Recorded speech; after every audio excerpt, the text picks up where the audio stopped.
UNPAVED, Sean Salisbury here. We're bringing authentic, real stuff to you. Hardcore opinion. Sean Salisbury, former NFL quarterback. 29-year-old Sean Salisbury, his second start as a National Football League quarterback.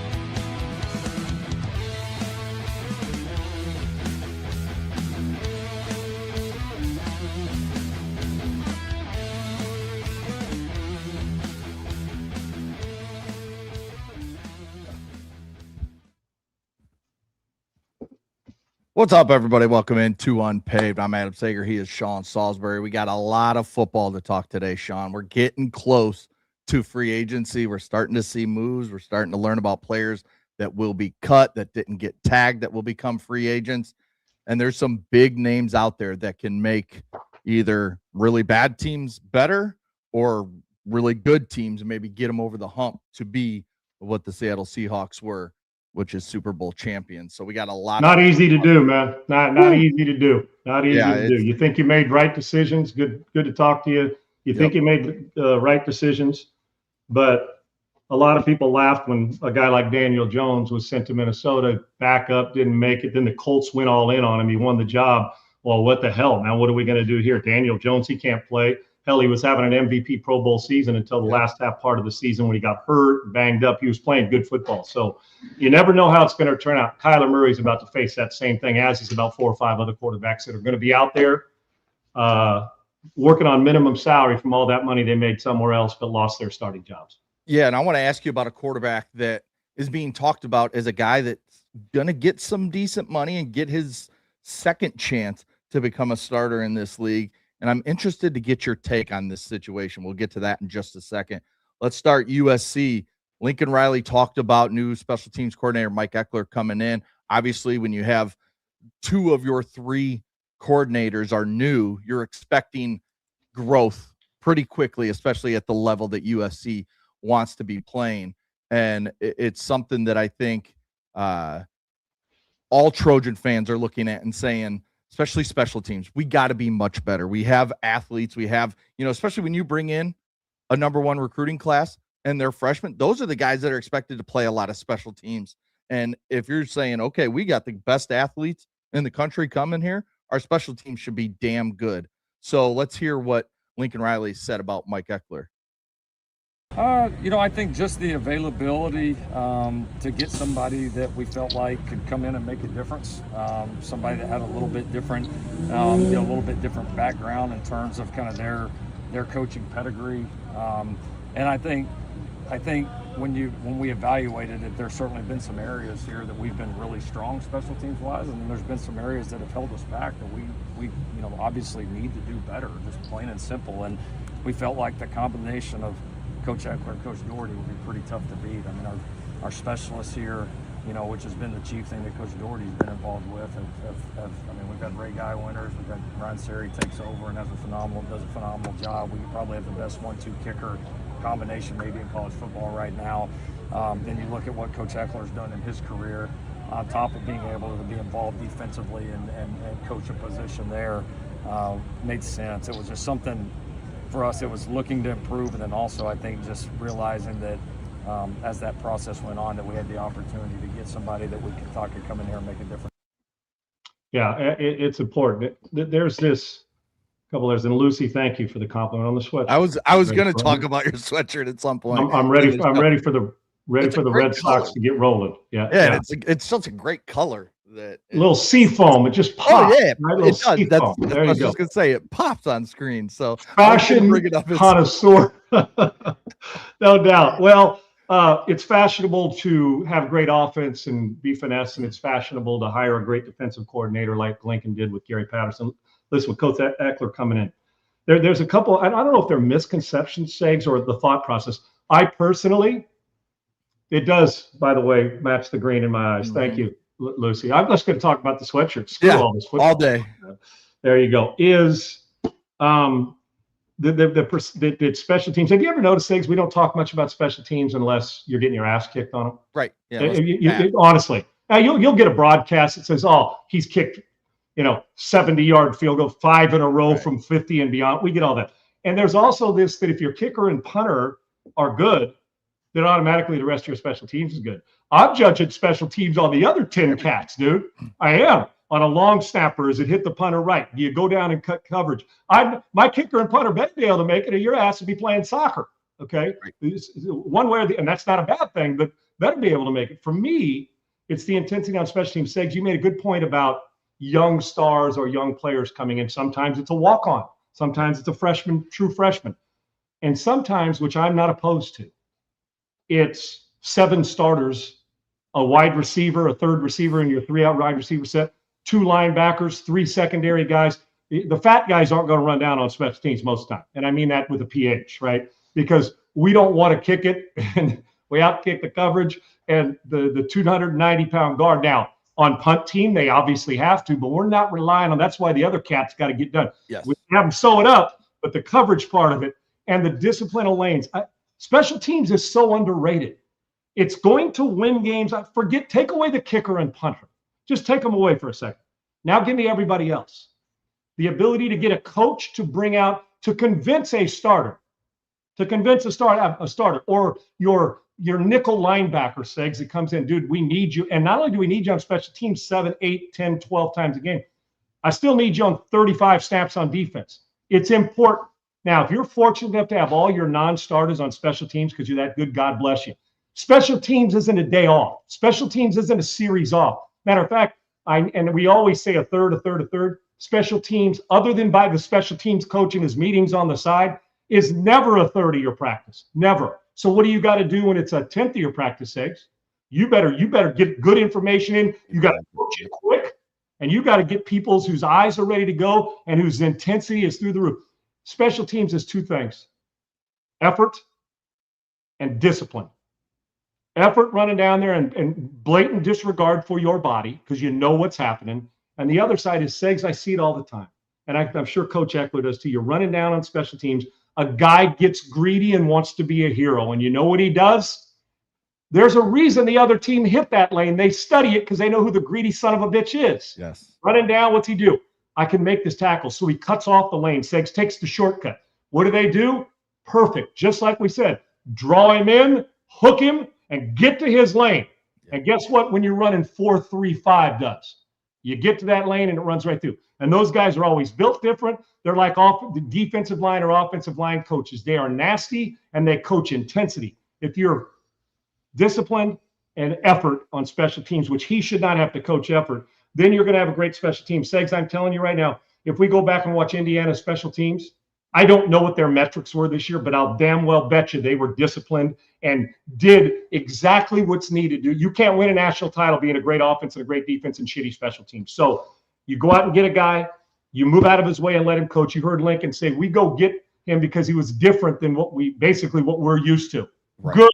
Let him be. He's supposed to be. And then you turn him loose. I'm not putting my Avon down there to run down and tackle somebody. But if my starting linebacker is one of my best 11 guys in space and I need him and he can run and wants to cover special teams, his ass is covering special teams because field flippers and bad lane discipline gets your team killed. And then what's it do, Segs? Now we're down 14-0, 2 special teams gaffes, and now the defense and offense are chasing in desperation the whole time. Monster hire. I am glad that Bailey put this in our rundown because special teams will fit somewhere else. But you know what it does, Segs, for me? Special teams should be just as important as getting that quarterback to complete 72% of his balls. Not of his 2 balls, of his football. Okay. Yeah, the football. Yeah. 72% won't be enough if it's just his balls. So I am adamant about this. We're going to talk about Gary Patterson. We're going to talk about the quarterback. We're going to talk about Lincoln Riley. But you know what we should be talking all along if you're a Trojan fan at your coffee break, at your water cooler, when you're having lunch and you bring up Trojan football. What's going to be the impact of the offensive line dominance, and that friggin' and the physicality on SC, and how will special teams be in big moments? Because, Segs, I know as a quarterback, starting from my own 9 is a lot different than starting from their 47. Yeah. Huge difference. I was just going to say the line of scrimmage, where you start, your starting field position average, if you can be as close to the 40 as you can, I mean, it's such an advantage over any swinging dick can call an offense then, Segs. It won't matter. You can grab bag from the 40 with that kind of field position. Exactly. You're almost guaranteed at least to have a shot at points if you have a good field goal. One completion puts you in field goal range nowadays, Segs. Yeah. It does. So there you go. Crazy with these kickers. So yeah, we'll see how that continues throughout spring practice as they started yesterday.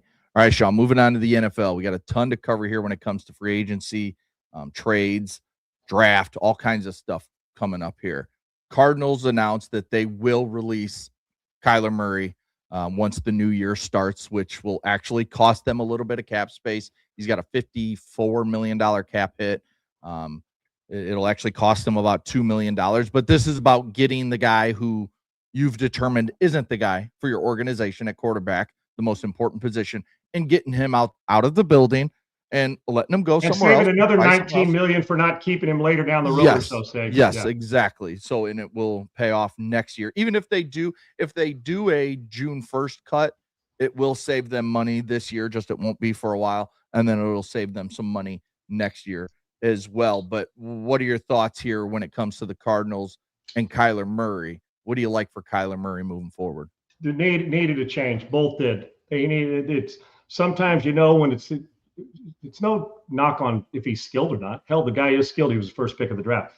Has it come to fruition where he's been a dominant quarterback and lived up to the hype? No. He's a moments guy.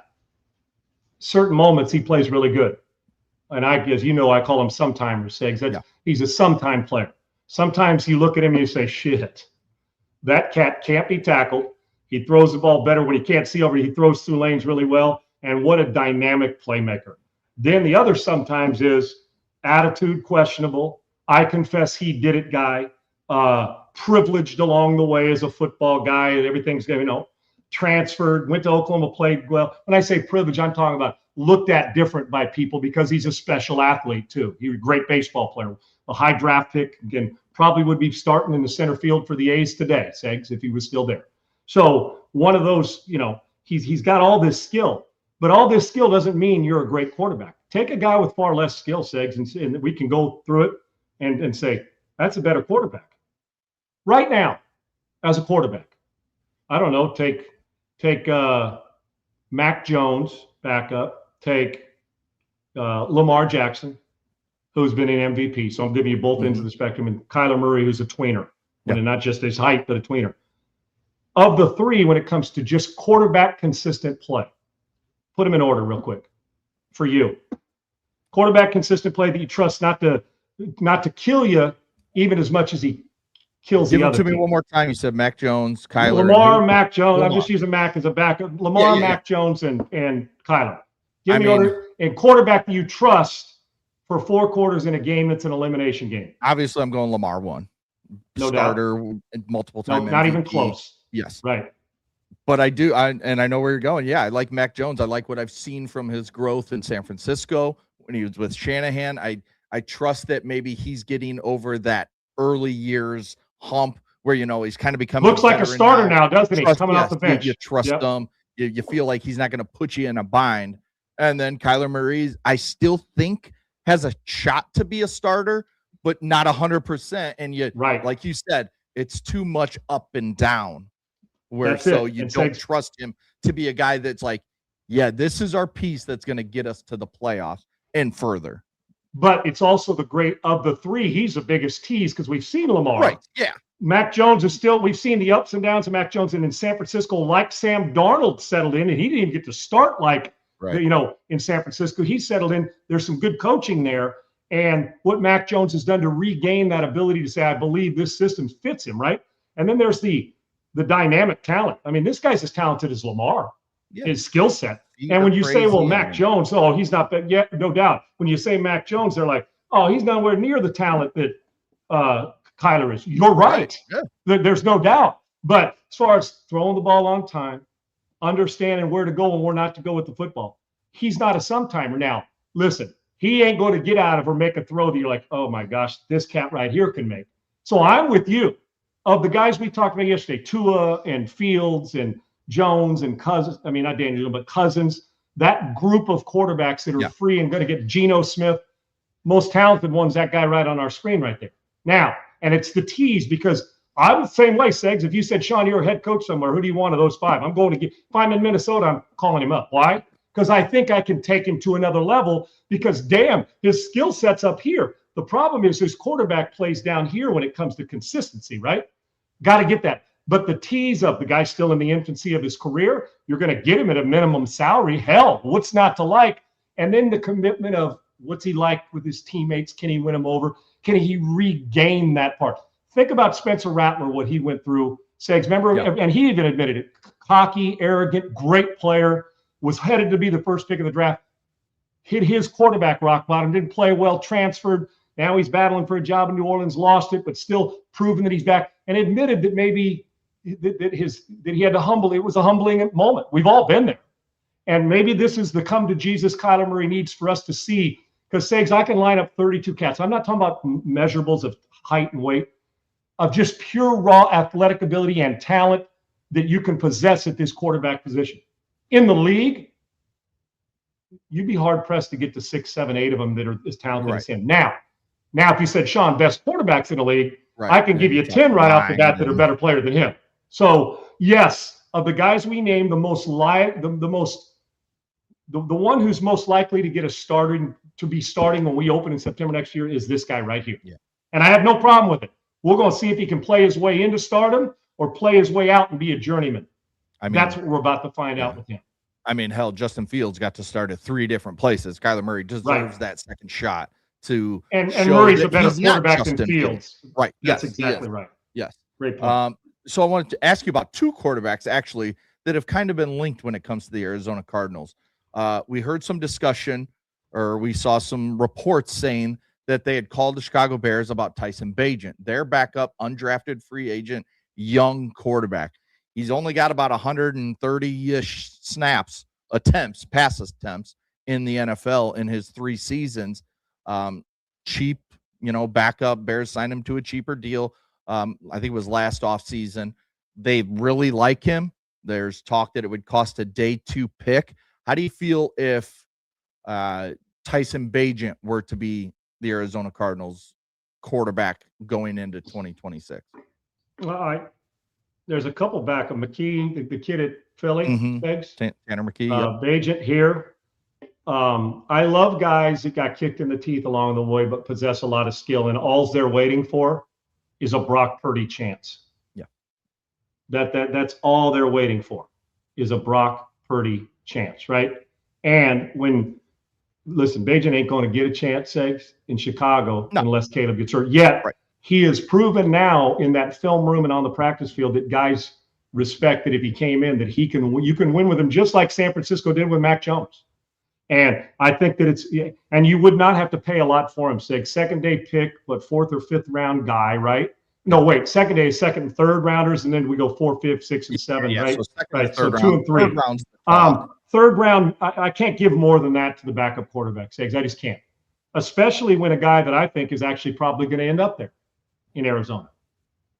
Who's their head coach? Michael LaFleur. Kubiak's a Raider. LaFleur, yes. LaFleur, I was going to say, damn, did Kubiak get traded already? Raiders are that talk a lot of Raiders. Raiders are that damn impatient. They already shipped his ass out. You could put those 2 teams together, and they're probably still not making the playoffs. Matter of fact, we can talk about both interchangeably. Nobody will give a shit who we're talking about because it's the same team. Yeah. But LaFleur, I want you to keep an eye on Jimmy Garoppolo opening this season as the starting quarterback for the Arizona Cardinals. You're not going to have to give up a draft pick. He's a free agent. He's been with 49ers. Who coaches that team? Segs? Shanahan. He's been with the Raiders, correct? Yeah. Okay, and we know who's coming in there to coach that team. The Patriots. What am I missing for Jimmy? Been one other place. My point is, Segs, LaFleur And LaFleur was part of that staff, I believe, part of it when Garoppolo was playing his best football. Yeah. This isn't any insight that Mike LaFleur called me or anything. I'm just telling you, keep an eye on that. Now, maybe two guys to compete, Segs, who knows? But keep an eye on his love and trust for Jimmy Garoppolo without having to pay anything for him. Does that make sense? Yeah. Because of familiarity, and you're not going to have to give up a third-round pick to get Jimmy, right? Right. And I think Jimmy, who's been to a Super Bowl, and he's a couple throws away from winning the damn thing.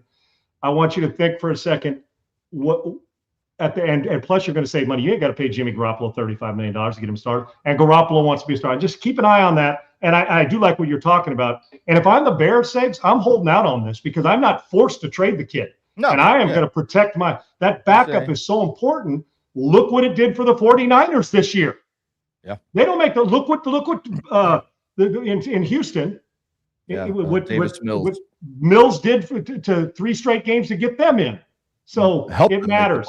You're damn right they did. So keep an eye on the Garoppolo there, and keep an eye on a trade for a 3rd to 4th to 5th mid-round pick, what you're talking about, and scanning the free agent thing. But they're not going to pay $30, $40, $50 million for a guy like Tua to go run. They believe, I think, that a guy like Garoppolo could do it. Keep an eye on both those guys. You're a guy, and don't forget about Garoppolo as a free agent with somebody for a chance to compete. Let me throw this name out here, and it has been mentioned with Arizona. It's been mentioned with Miami. I just want to get your take on him overall. Malik Willis. He's only, you think he's been in the league a while, had his, shot there in Tennessee. It didn't go well. It hasn't really got the full shot, but only has 155 attempts in 4 years. That's just slightly more than Tyson Bagent. Now, the talk is of him getting that $30 million, that Sam Darnold contract where it's like, okay, let's go get him. And then he's ready to take off now. If you're Arizona, if you're Miami, if you're one of those teams, the Jets, is Malik Willis a guy that you're looking at and saying, I'm willing to give him 2 years, $60 million, and basically all of it guaranteed, because that's going to be your quarterback the next 2 years, and make him your starter? And it feels like this is going to happen. Somebody's going to do this with Malik Willis. How comfortable are you with him? You're lighting the wallet at $30 million. Yeah, I was thinking 30 to 35. Yeah. Listen, and we talked about all these free agents. People say, well, how can you put Kyler or somebody else or the Tua over Malik? We didn't. We left him special for himself. Yeah. Because he is going to be the starter for a new team. He is absolutely, and he's going to get Sam Darnold money. And think about this kid's career. And when I watched him at Liberty, I'm telling you, man, that dude could flat ass rip it.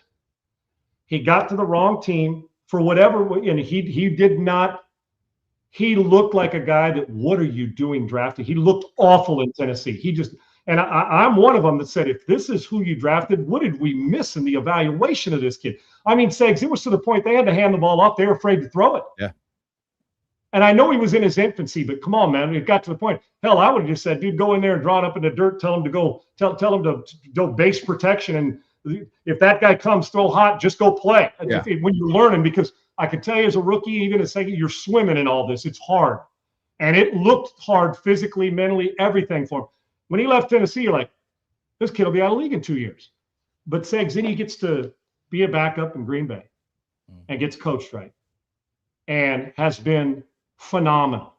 Athleticism's no question. His work ethic, from what all accounts, is top shelf. His football IQ, all these things that were questioned in Tennessee, just goes to show you sometimes situation and where you are, and we give coaches credit for always being great. Some coaches suck ass. Let's just call it like we see it. They've been hired by their buddy. They may know X's and O's, but because you know X's and O's doesn't make you a good damn coach. And whatever was going on with him there, they got impatient quickly, and he wasn't any good, and that's a bad combination to keep you in that city. But what he's done, instead of believe the shit that everybody said about Malik Willis, he went to work. He went to his off-season training. He did everything and put the time in, got with the right coach. And I'm telling you now, dude, they didn't miss a beat at times when Love was out. They just didn't. Yeah. I think the kid can play.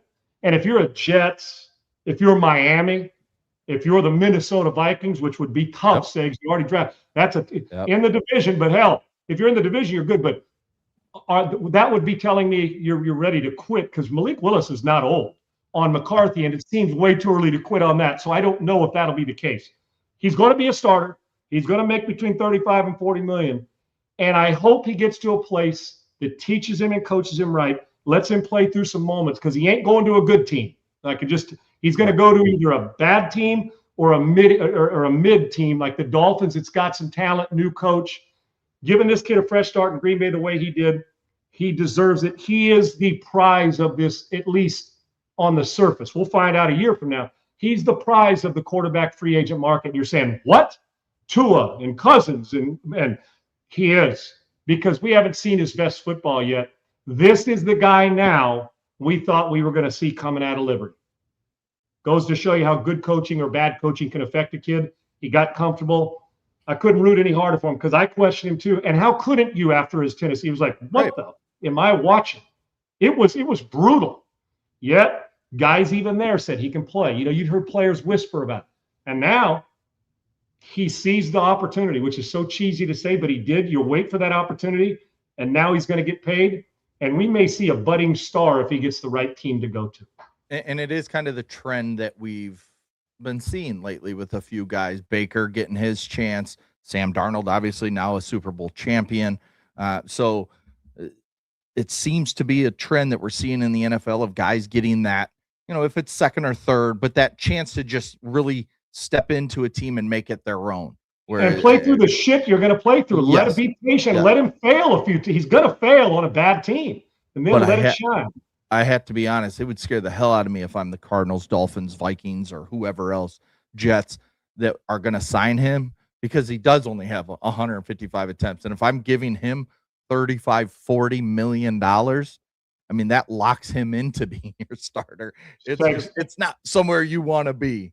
Oh, now, if we're talking about the ROI risk reward, I'm not saying, I said he's a budding star with a chance, because I've seen he has flashes. I don't mean this show it. Yeah, I don't mean this arrogant. I like to think that in watching and playing this position for 40 plus years, whatever it is that I'm looking at something maybe different than you. You made quarter. You know what I'm saying? Take anything. It's like if I'm watching golf course architecture, shit. I can see where I like it, man. Here's what I do, but I ain't doing what Ben Crenshaw and Bill Coore do. They know how to design it, right? Or Tiger Woods. So I have I'm looking for something a little different. I've seen different from him, even in 150 throws.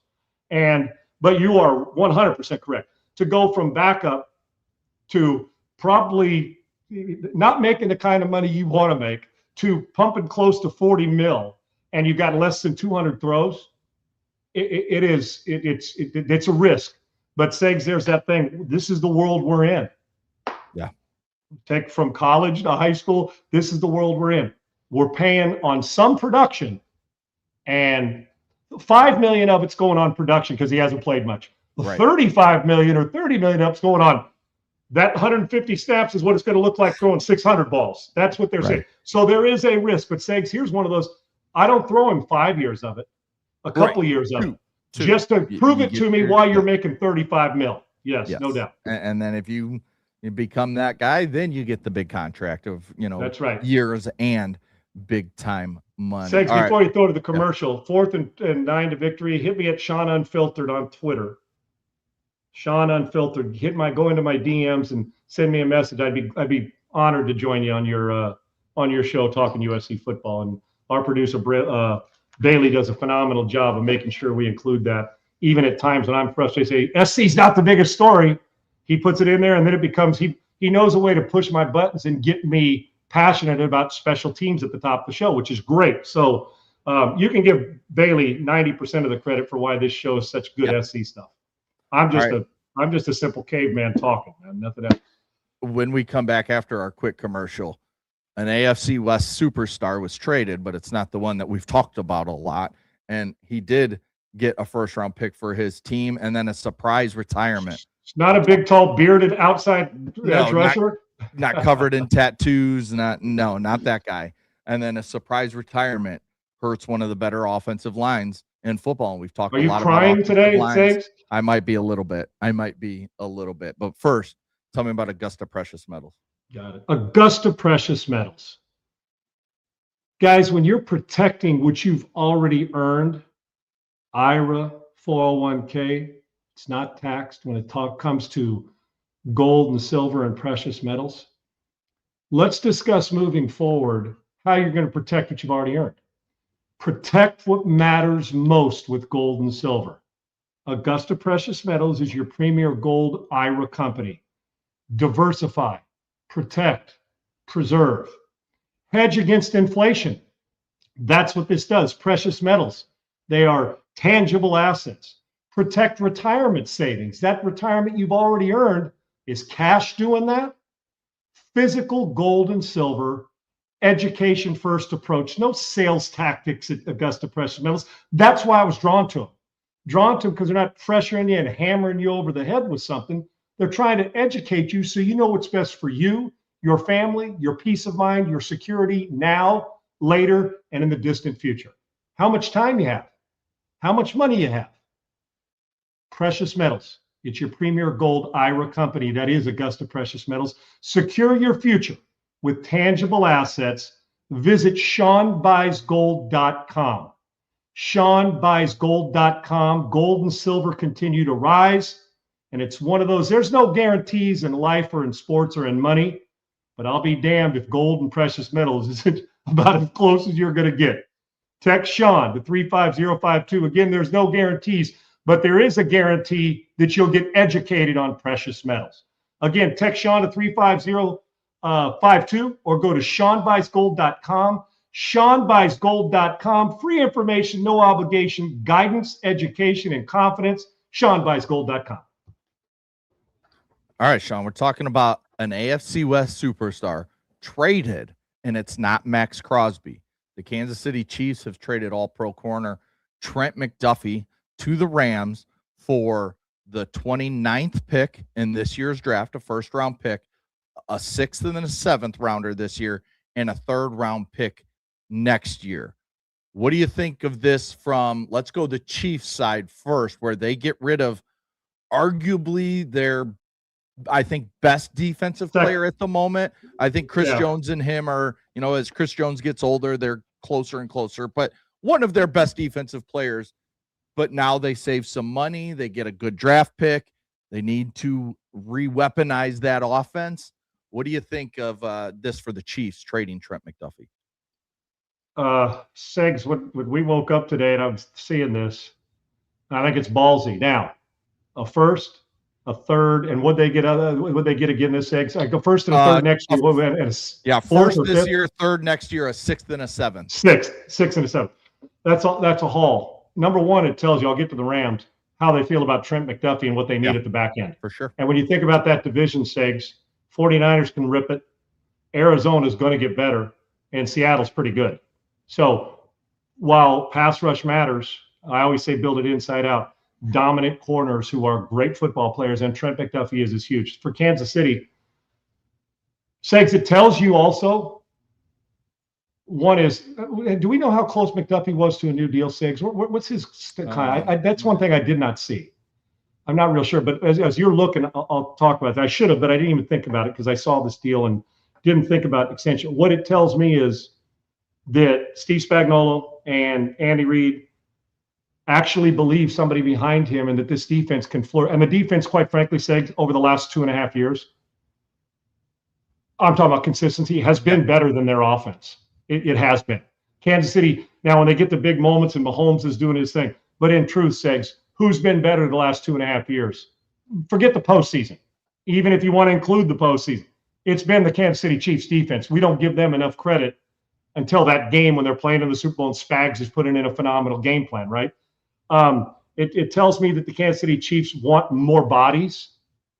And go ahead, you got McDuffie's money? Yeah, he is playing on his 5th-year option of his rookie deal this year, so he will get new money. He'll get a big contract. It's going to be big. It's going to be one of the top. He'll be in the Stingley, Sauce Gardner. He's going to get that kind of money, right? Yes. So there's your number one trigger point, Segs. Yeah. Get a first rounder, probably go and get somebody try to find somebody like him, or dive into your depth, or get into free agency of a guy who's already under that is getting cut, Mm-hmm. that you can afford, that type of thing. Trent McDuffie's a great player. Yeah, I think it's bold. Now they got him and 3 other draft picks. It's bold. Is McDuffie worth the 29th pick of the draft? He absolutely is. Because like I've said before, you get rid of a guy like that if you don't have a backup that you trust, moving your nickel in to be a regular starter, your nickel corner, that you're just going to replace the guy with a guy, right, Segs? So it comes down to money and knowing what he's going to command.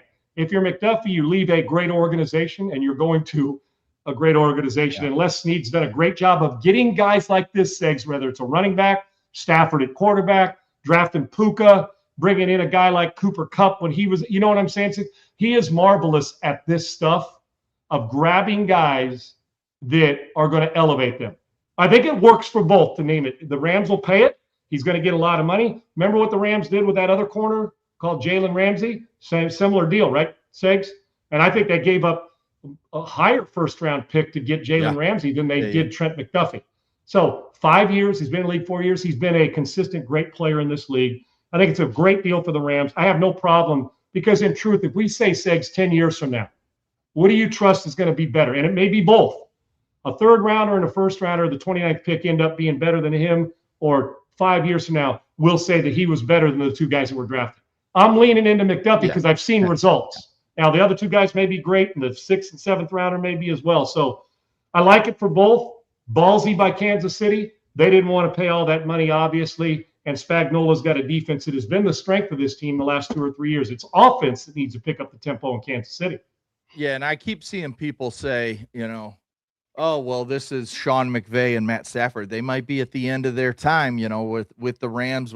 We've constantly heard Sean McVay being a guy who's going to just go do TV, and maybe he doesn't love coaching as much. Matt Stafford's getting to the end of his career. How many years does he have left? He's the MVP. I think he could still play 3 or 4 more years. He's good. So, but I keep seeing this is why they're making moves like this to win now, which I somewhat agree with. But when you look at Les Snead and company, how they've done their first round pick since 2017, let me just rattle these off real quick. 2017 traded to Titans. 2018 traded to Patriots. 2019 traded to Falcons. 2020 traded to Jags. 2021 traded to Jags. Those were for Jalen Ramsey. Then you had 22 and 23 were both traded to the Lions in the Matt Stafford deal. 2024, they took Jared Verse, who's a very good young pass rusher. 2025, they traded to the Falcons last year, and now their 2026 first-round pick traded to the Chiefs. So they've taken one player in the first round since 2017, and they're still vying for Super Bowls every single year. Here, put this comparison. Throw this up on YouTube and Twitter. I want to tell you exactly who they are. The Rams are the NFL's version of the transfer portal. That's exactly who they are. The Rams are the top transfer portal. Go get the guy. Give up our young assets that we don't want. Because if we develop them, they want too much money. They may end up leaving. Yeah. Somebody else poach them. They trust veteran players that have proven it more than they trust a guy who hasn't. And our national champions, go over the last 4 or 5 over the last 3. What has been the springboard for them? Indiana, Michigan, Ohio State, quarterback, loading up on veterans that have played somewhere else that bring experience. The Rams are the NFL's version of give me the proven guy over the young guy draft pick. Yeah, I already know he's coachable. I've seen where he's been. Yep. That's exactly who they are. And I get it. And they did not, Les Snead and the Rams did not draft or did not trade for Trent McDuffie because Sean McVay and Matt Stafford were leaving anytime soon. You got the reigning MVP, a guy you could give coach of the year again, but didn't win it. And you can't get to where they got if you're not bought all in. Listen, every year McVay coaches and wins, every year the broadcast money goes up, and every year his contract can get renewed. Okay? There's a method to their madness. They're not stupid. And the guy still, I don't even know if he can grow a full beard. He can go the 5 o'clock shadow. So he's got plenty of football on his side if he wants to, if he's not burned out. And having Matt Stafford and Trent McDuffie will do a good job of not burning you out because you got veterans that can police it for you. It's a good deal for both because obviously the Chiefs don't want to pay McDuffie what the Rams were going to end up having to pay him, and probably sooner than later. Yeah, it's be interesting to see how the Chiefs utilize these draft picks because they also have another one, obviously. I think it's 9, I want to say, is the other pick they have. And the Rams also had some picks. So I think it's interesting that the Chiefs, as I said when I opened this, that they need to retool that offense. And I think young draft picks is one way to do it. And you can and take they didn't your trade 9th and 29th. Right, and they didn't trade to the Rams. I mean, to the Chargers, who they got to play twice a year. Right. They didn't trade. What I said, they stayed in an opposite conference. Saying, well, if I got to see him, it may just be once a year, and that may be in February. So, all the way around, I think a good trade is when both teams feel like they won. Yeah. It's not overwhelming either way. But give me the Rams advantage because I don't know what the 29th pick of the draft is going to be like. I know who Trent McDuffie is, and you're getting him at a younger age than you got Jalen Ramsey when you made the trade for him. McDuffie isn't even in the prime of his career yet, Segs. He's about to hit it, and he's been productive in Kansas City. I don't expect it to be anything less, especially with the great pass rush that they have. I don't think that's going to wane one bit. And if you're the Chiefs also, you need another offensive tackle. You just cut Jawan Taylor, your right tackle, who has been up and down through his time in Kansas City, hasn't been great. You have the youngster there that you drafted, the Simmons kid from Ohio State. At your left tackle spot. Seemingly everything's good with him now. So you have a lot of spots on that offense you have to fill. And with Patrick Mahomes, you cannot just coming off an injury. Coming off an injury. You cannot just let him, toil away his last few years in the NFL just with a bunch of guys. You need good players around him. When you think Kansas City Chiefs offseason and draft, I want you to think explosive on offense. They are going to want that back, and they're going to have to live a little bit with their backup quarterback for a minute. Before next year. So you're going to get offensive help. Or if you didn't think or if you think that your defense was shredded, Trent McDuffie is still a Chief, but he's not. So there's a little more trust there. To me, the Kansas City Chiefs are going to load up on explosiveness, whatever that means. Does that mean an explosive right guard? Does that mean an explosive that? Does that mean moving up to with 2 of those guys to move in to where you get the best wide receiver? I don't know what it means. I just know this. The Chiefs, it's amazing how they still survive, but their explosiveness it's become at times pop gun offense, Segs. We're not used to that. That team's usually a cannon and a howitzer, right? They've got to get back to it. And we saw flashes of it later in the season last year, Segs, before Mahomes got hurt. They started to pick the offense up again, but that was semi-temporary. This team needs to get back to the way they were. Then when every time you played them, you were afraid they were scoring 40 on you. That's what they're going to go after. We had a surprise retirement yesterday, and yes, I am crying about it because what have we talked? When we've talked Texans, we've talked offensive line because of how bad they are. And what did I keep bringing up? The fact that the Bears went out and they made 3 moves, really 4 moves because they drafted their left tackle, who's hurt now as well. To solidify it in front of Caleb Williams. Well, Drew Dalman, the center, only 27 years old, doesn't miss a lot of time, but he's decided that, I guess this happened right after the season where he first mentioned it to the Bears, and the Bears said, just take some time. You think about it. If you still want to retire and come early March, then fine, you're good to go. What does this tell you when a young who just signed a big 4-year contract with the Chicago Bears last offseason to become, I want to say, the 2nd highest paid offensive center in the league? What does this tell you when a guy retires like this that we've seen in the past, like Chris Borland and others retire early? Yeah, Segs, I was shocked by it. At first, I had to look twice and think it was a fake account. Then I thought of you. I did, seriously. And then I thought, man, the Bears are this close. I know this sounds crazy. I feel like I can fit other positions that need help more than an anchor. Anchors are hard to replace, Segs. It takes a minute. We see when you take a guy like Lane Johnson away, how it can affect you in Philly. We see how when you take a couple tackles away from Kansas City or the Texans, what happens if they're not, you just don't get where you want to go. Right. And that under center, that spot inside, Segs, trust me, quarterbacks don't mind your pass rush other places. You know where we hate it? At our legs. Coming just that view, when you come, that just back in your face. And he's such a good player, deserved the big contract. I'll tell you what it tells me. And I'm not his family and I'm not in there. It tells me that this isn't a knee jerk, that he's been considering this even before this last season started, that Injuries are a concern to him moving forward into his life, and whatever it is, whether it's concussions, lower body, family, mobility, whatever it is, there's a concern there. Say, you don't just walk away. And linemen, while it's a hard job, in order to do that job, you can't be 80% in, Segs, to do it like he does. Top shelf, great player. And so what happens is injuries and or the thought of those and what it's going to feel like when you're 56 creep into some. Chris Borland, as we talking about, and others that walk away sooner than we want them to.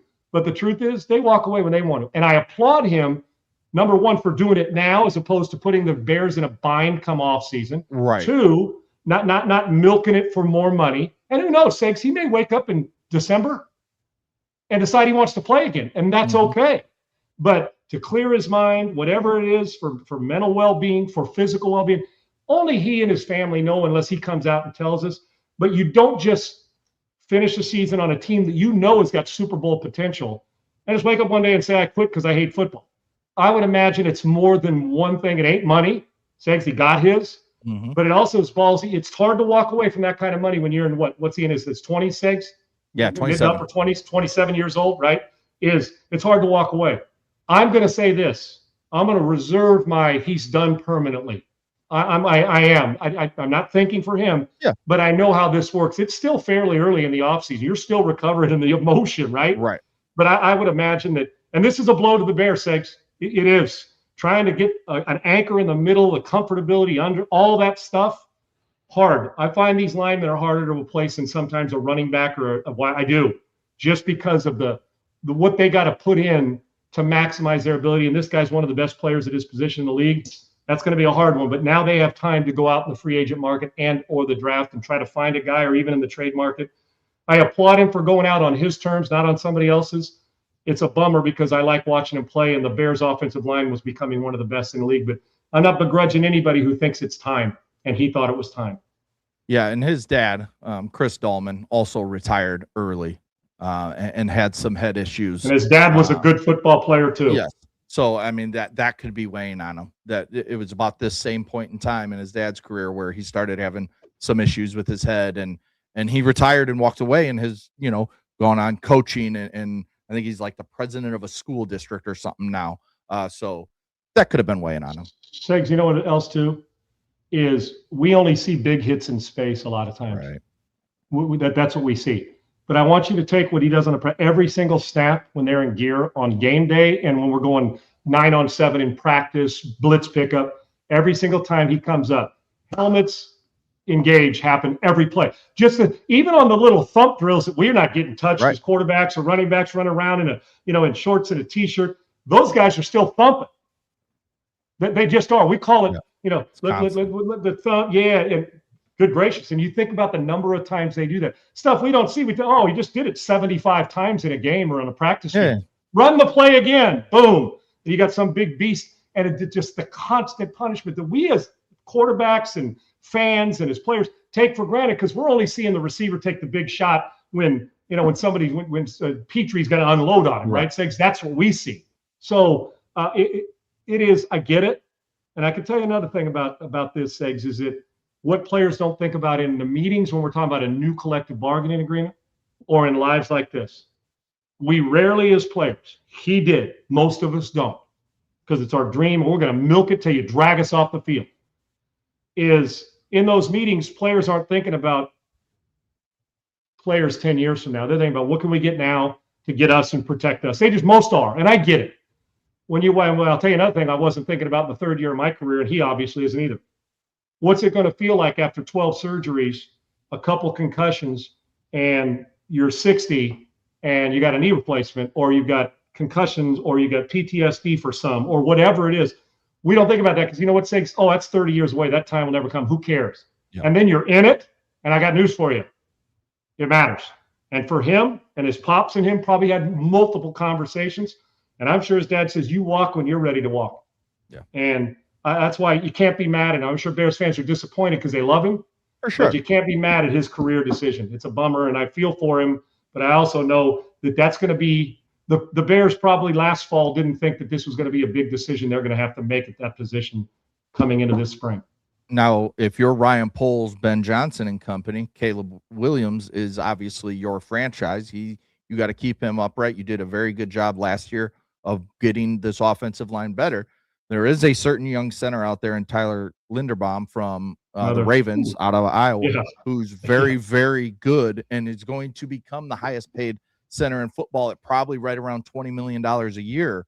If you're the Bears, you save $10 million now. You'll save probably about $4 million when you go back to get his signing bonus. If they do for next season, would you go out and sign Linderbaum as the replacement? If you go out there and you say, "Hey, come be a part of our great offensive line," and we'll go. Yes. Then I'd overpay him if I have to. Precious position. Let me ask you this: would you do it? Say, okay, you're Ryan Poles and you're sitting there, don't have a ton of money to spend, still got some moves you can make. It comes down to Linderbaum at center or Trey Hendrickson at the opposite of Montez Sweat on the defensive line. You can choose one of them. Which way do you lean? My gut would tell me that they're going to I would take the center because the quarterback's a little more the mental fragility at that position. Mm-hmm. Hendrickson's 31. I think Hendrickson's going to be a great get for somebody. And I'm probably a little greedy. You know how I love defense and disruptors, but I also know that the center of a line, that there's nothing worth for a quarterback than to get under center and wonder. Segs, when I had Kirk Loudermilk or Courtney Hall when I was in San Diego, God rest his soul, I never walked to the line of scrimmage wondering if I could get a sack. You didn't even think about it. In fact, it was almost invisible. Milk's doing you just took it for granted. You just did it. It hits your hand every time, and if the ball's on the ground, that's a quarterback's fault, not that center. He's got a 300-pounder he's got to deal with. So, I would prioritize it for me. I think the Bears. I think you can manufacture some more on defense. That's tough to manufacture inside. How many teams bitch about it when they get a backup center in? Right. And Linderbaum's at the top of it. I'd overpay a little bit to get him, Segs, and then you run right into it, and you're losing a guy who's a really smart guy and moving on with his life, and I get it. But you still got to go football, and you still got to line up. To me, that would be a monster get for the Chicago Bears. If you can't have both, give me the center first and Hendrickson second. Yeah, I completely agree, especially with the way that line's worked, with Joe Thuney being a little bit older, still very good, was the protector of the year, the first ever protector of the year in the NFL. You got Jonah Jackson, who's probably on the last year of his deal, and then Darnell Wright is one of the best right tackles in football. Who's about to get paid. So the way that's set up, you don't want the interior line to suffer all year long where it's a problem in Game 7. And guess what you do if you could get Linderbaum? Dude, you plug him in, you're like, we replaced a real good one with a real good better. One. Yeah, right. I mean, a lot better. I mean, Drew Dalman's good. Tyler Linderbaum is the best center in football by a pretty wide margin. Yeah, that's Dwight Stevenson. That's that guy. That's that center who you line up and say, he'll take care of his guy and direct traffic all day long. You don't have to worry about him. A guy we talked about. Segs, and I don't mean this just to disrupt you, but you know what else Linderbaum, the advantage he has too, Segs? Not only, on a good offensive line, and Baltimore's had one too, is that he's going to a team with a quarterback that played like Caleb plays. Some movement. You can play out. There's a lot. So you're not going from Lamar to Joe Burrow or Tom Brady. You're going from Lamar to Caleb. Both can kill you with their ability, but also can kill you outside. So you got to stay on your block. There will be nothing he has to deal with other than a little verbiage to start, because the quarterbacks are very similar in their approach to the game. We talked about the franchise tag yesterday. Only 3 players got it. Breece Hall, Kyle Pitts, and George Pickens from the Dallas Cowboys. But the Colts placed the transition tag on quarterback Daniel Jones. $37.83 million that is $6 million cheaper than the franchise tag. So this gives teams the ability to go out and sign him if they want, but the Colts can match. Right decision by the Colts here to bring back Daniel Jones, who we talked about earlier in the show, had a great start to the year and then dealt with some injuries and struggled after that. And then they brought in Phillip Rivers. Yeah, Segs, it is. The guy's got good movement. The guy proved he can play. He's on a team that's pretty damn good. Matter of fact, they got worse when he wasn't playing. They just did. They were limited. I know you don't have to worry about, can he handle shit from people. He had to deal with a lot of that as a Giant. And So I think he's poised and ready, and he was having one hell of a season. He proved he's accurate. He's proved he's mobile. Getting him healthy and getting him in. And Segs, when we talk about the $30+ million, what is it exactly? 37.8, almost 40 million. This is going to sound blasphemous and crazy. Where's that put you in the middle of the pack? I mean, 40 million. You're getting Malik Willis. Non-rookies, he's towards the bottom. Right. So in truth, and I dare, are we finally going to admit that the Colts and the teams are getting a bargain at $38 million with Daniel Jones?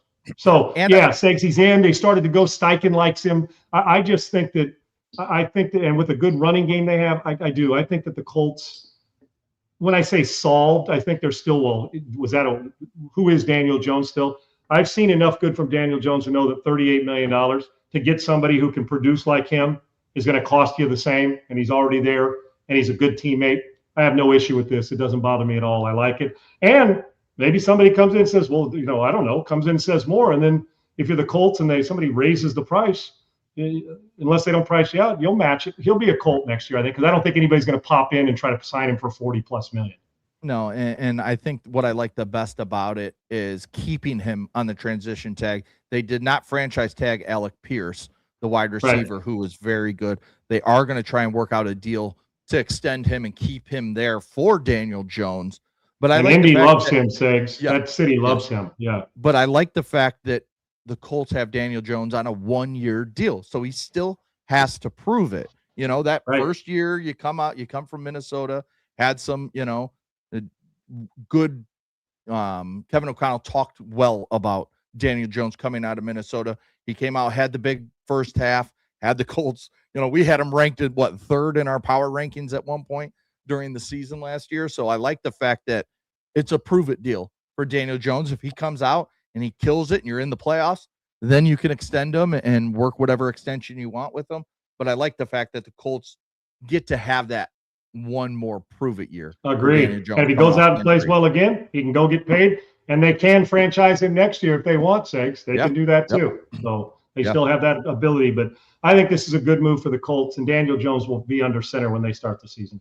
Trey Hendrickson, I mentioned, also not franchise tagged. He will leave Cincinnati. He will become a free agent on March 11th, I believe is the first day of free agency, which is just a week away. What do you expect from Trey Hendrickson? Do you think he's 31, a little bit older, about 2.5 years older than Max Crosby, if you're looking to go that route? But I think Trey Hendrickson, he's sneaky. Nobody talks about Trey Hendrickson when we talk about. He doesn't talk about Trey. He doesn't talk about himself much either. He just plays, man. He is always right there. He's arguably a top 5 pass rusher in this league, and somebody's going to get a bargain because at 31, he's not going to go out there and get you $35 million a year. He's going to be closer to the 20 range, in my opinion, and someone's going to get a steal for a really, really good pass rusher. We may end up call this legalized theft when this free agency is over, Segs. Yeah. I was thinking about teams for him. There's a lot of them. Who doesn't want a guy that you're probably going to get cheaper than you normally would, who's 31, but his best football is still around? He's productive, Segs. He just every year productive. On a bad defense. Yes, every single year, especially when they know if we can block him, we're better off. Nobody else is going to disrupt it. And he still finds his way to the quarterback and into the backfield. Segs, I was just thinking about a team, and maybe I haven't looked at their salary cap or anything, but you know who this fits? Like the Buffalo Bills. Yeah. I mean, a defense it's always hovering on good, sometimes great, but another edge rusher, a guy you're not going to have to trade for. You're trying to get able-bodied, good football players that fit. I don't know why. And Segs, they may not even be interested in it, but I just feel like he's one of those guys because Buffalo's defense at times has let him down a little bit. Yeah. Their offense obviously needs a couple more weapons, but he just feels like a guy that's going to head to one of those. Hell, I could see him, like I said yesterday, as a Pittsburgh Steeler opposite. I mean, you almost feel like that fits him too. Just a tough, hard-nosed, blue-collar player. That's where I see it. Yet, I doubt he's going to end up with the New York Jets. Okay, I think he wants to go win. He's been dealing with the nonsense other than their Super Bowl run and dealing with contract nonsense with Cincinnati. I just feel like if you're Trey Hendrickson, you'd even take a tad bit less to go to a contender. And whoever gets him, and it may end up being Detroit too. Whoever gets him, your Bears, Segs, if they didn't go get Linderbaum, this guy is going to have. I think they're going to stand in line for him, and I think at the end of the year you're going to realize that you got for the price, you got yourself one hell of a player. Big fan. I think a team that makes a ton of sense is in that same division. It's the New England Patriots. What did they not have when it comes in the Super Bowl? They could not get after Sam Darnold enough. What's his name that came from the Eagles? Milton Williams, the big defensive tackle. Add Hendrickson to him, and then start to add some more pieces in.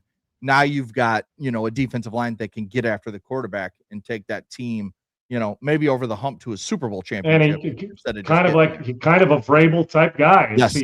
Hard nosed, doesn't do a whole lot of talking, and you just competes, right, Seg? So I put it this way: you're going to get a hell of a football player, and it isn't going to cost you $40 million. You're exactly right. Real quick, Arkansas and Tyson Foods have created a partnership where the logo will be on 19 of the team jerseys across all their sports there at the University of Arkansas.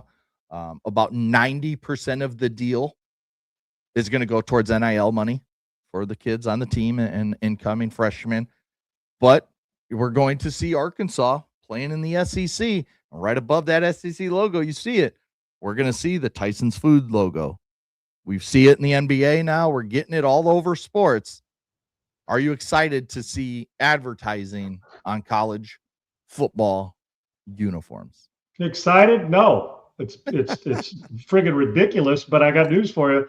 When all this NIL started, you damn well knew we were headed towards NASCAR and golf. It's just the art. You're going to logos, won't be like at some point in time, Fram oil filter and so you know what? It doesn't matter. Segs, they're going to start borrowing from that. You're going to see you're going to start referring to them by the number like we do in NASCAR instead. Hey, the number 11 car, Cale Yarborough, right? We're going to start referring old school. Now we're just going to start throwing patches on jerseys. Listen, if that's the way to make money. But when I think of Tyson Food, Segs, the only thing I think of, and by the way, our first USIP, our soda flavored drink that USIP, our flagship store is open and thriving right there in our flagship stores in Fayetteville, right near where all it should be, where the sorority girls and everybody else is getting it because people are drinking less. So just a little sidebar, drinkusip.com. Go check that out. But with this thing, Tyson Foods, one of the great private golf courses. The CEO, chairman of Tyson Foods owns it.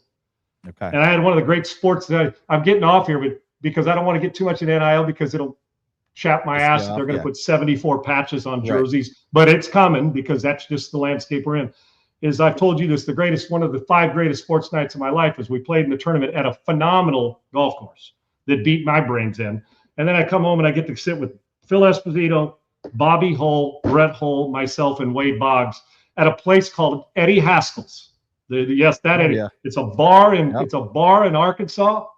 Tyson Foods and Walmart are right there in that area. That's both their corporate offices. And we sat there until the place closed, drank more than we should have, and listening to Espo and your former Blackhawk, both of you, Bobby, the Hull, and Brett. And Brett Hull hit me when we first sat down and says, "Hey, Sean, you're not going to believe this." I said, "What do you mean I'm not going to believe it? It's 4 of you guys from the Hall of Fame and me. I already don't believe I'm sitting here doing this." And then Boggsy looks at me and he says, "Sean, can you believe we're here?" I said, what do you mean? You got 8 million hits here in the Hall of Fame. You're saying that to me? Yeah. Why don't you switch with me? I'm sitting here to take it all in from you 4 guys. And it was one of those nights, Segs, you said, I wish I had it on tape so you could put it in a room so everybody could watch a podcast. And the coolest bastards in the building were Bobby Hull and Phil Esposito. Yeah. With all due respect to Wade and Brett Hull. But dude, one of the times. So whenever I think Tyson Foods, this is all great, and they're going to get paid, and it's going to be over. And this is just the beginning. Matter of fact, it'll be just the beginning of Arkansas. Maybe USIP will be on a jersey sometime soon. Maybe will. But I don't know if we have the money yet to pay them yet, but one day. So that being said, I'm all for it since the rules. I hate it but that's the way advertising and money works, and it won't be the last time, Segs. But my memories are always going to be Eddie Haskell's and 4 of my favorite people in the world sharing stories. That reminds me of the day we spent with, remember, like Pete Rose and Tony Perez and, you just guys sitting around talking. I'm blanking on the last guy that was there with us, but, just sitting around sharing stories with those guys was like that. Like where it's just like. Pete comes out and says. Well, yeah. Pete comes out and says, yeah, Sean, I can remember when I went to Vietnam with Joe DiMaggio. And I say, yeah, Pete, well, what happened? He goes, well, hey, it's during the Vietnam, and I don't want to fucking go to Vietnam. It's hot, it's muggy, there's bugs. I don't want to go there. Rainforest. Right. It was like an MLB visit right? And then they finally got to DiMaggio's going. And God rest his soul. You could go and find it on YouTube, but I can't tell the story like Pete, because Segs, you and I almost threw up laughing. And crying. It was. And it was priceless. And Pete goes in, starts telling the story, as he's a great storyteller. He sure was. He said, oh, well, when I found out DiMaggio was going, I had to go. So we get to Vietnam, and we're out there. He says, Sean, we're in the jungle. In the jungle, yeah. And Pete's like, what the hell are we doing here? And DiMaggio's there, and obviously clean, and wants to stay freshly showered. And he tells Pete, I got to have a shower. And Pete looks at him and says, Joe, we're in Vietnam. We're in the middle of the jungle, dude. There ain't no showers here. He goes, I have to have a shower. So Pete says, okay. So they're in the middle of the jungle. He says, Sean, you're not going to believe this. Joe DiMaggio's butt-ass naked. And I paraphrase that. Yeah. And I am, when you pull the water and pour it, I'm pouring water. You got to pour water in so he can pull the thing to get the Joe shower DiMaggio. going. Yep. Yeah. And I said, I'm in the middle of the jungle of Vietnam. And I don't know what Pete's going to say other than, man, what a great thrill. I love Joe DiMaggio. And I got the shower. Nobody knew where it was going. I got to shower, pour water on Joe DiMaggio. What a cool thing. I'm the young Pete Rose. And so he stops and hesitates, and he finished the story. I said, was that it? He goes, no. He goes, I'm showering with Joe DiMaggio. And I looked down, and he said, and there's a man hanging from a penis. What? And then it hit me, and I thought, well, guess what? Well, Marilyn Monroe, I guess it was like giving a whale a Tic Tac. Yes. Yeah. I mean, when you looked at it, I guess it was he went out with a one girl one time, told him to come back when he had a foot, and he probably said, I won't cut off an inch for anybody. So apparently the way Pete said it was priceless, but it was one of the great stories. And he just nonchalant told it. He says, I'm showering Joe DiMaggio. And he said, and I looked down, and it's like, basically now I get it. So, hey, Joe and Pete, you guys are up there having a conversation. We just want to make sure we love the Vietnam story. Oh, I was like crying. I think I had to Did he say human or man? Did he say there's a human hanging from a penis instead of something along? Yeah, it was a man or a human, right? But it made it like, well, the man is saying the man's bigger. Yeah. So it was the way he said it. It was like I couldn't. We had to go to break because I couldn't quit laughing and crying. That's when we had our TV show / radio phenomenal show, story. And it was, he's priceless, man. Yeah, but that's one of those days you sit back and you're like, how am I here right now? Like, Hall of Fame day, right? Thanks for us. Wasn't that awesome? Yeah. And Tony Perez is just laughing and driving in another RBI because he was great too, right? It was awesome. For Good sure. Stuff. That Segs right here. Remember those balls? Yeah. Still to this day. And I'm not a big collector, right? I'm not a big, huge collector of stuff. I have a lot of it, but I give it to my kids and stuff. But Tony Perez ball and Pete Rose ball right there. Yeah. And Tony's obviously still alive, but Pete, so I cherish them both. Yeah, I've got I think those balls are up in my boys' room. I got my right here. I got my Kurt Schilling from when we had him in studio. There you go. We need to get who belongs in the Hall of Fame if people can put their politic problems aside. Yeah, we need to get Kurt on here soon. Oh, and we'll just tee him up and let him go, brother. He loves football too and loves all the sports. So he'll talk anything. So yeah, we definitely need to get Kurt back on as well. All right, that'll do it for today's show. We talked a lot of football. We're going to continue to talk a lot of football as free agency gets closer and closer. We had an upset last night in college basketball. Nebraska goes down to UCLA. Mick Cronin was finally maybe happy after a game. No, he probably still cussed somebody out, but who cares? He didn't bench a player last night, Segs. At least run him to the locker room. Yeah. There you go. Yeah, UCLA beat that was the shit a out of huge Nebraska. Upset. Yeah. Florida wins big. Laura, she got on us yesterday because we didn't mention Florida. Yeah, she got a little butthurt that we didn't mention her team was in the second tier. And I do have them in that second. I have them towards the top. You just forgot them. Yes. If not fourth behind the top three. There's the top three that we talked about. Put it this way. Florida they got a legitimate chance to repeat. Yes. So Laura, I watched them last night. They're sinking at the right time, and Todd Golden got them playing. When's the last time somebody won back-to-back or Sager? Was it Florida? It wasn't all the way back to Billy Donovan's Florida team. They're not the last back-to-back team to win it, are they? Trying to think, going through. I think so. If they are, Segs, wouldn't that be weird? Because if we haven't had one since then, Florida teams back-to-back a handful of years later, Billy's team won it back-to-back, and if they're able to go, but they beat Houston had that lead and couldn't knock down shots at the end. Segs. Yeah. It was. I was at that Final Four, and I'm sitting here thinking, my guy Kelvin, but yeah, Florida's real, and they can win the whole thing again this year, no doubt. Yeah, so there you go, Laura. We talked about your Gators. They are one of the best teams in the country. I just don't have them quite on that top tier with those big three, because those three are really freaking good. All right. Thanks for watching Unpaved, flagship show of USC football, Houston Texans coverage.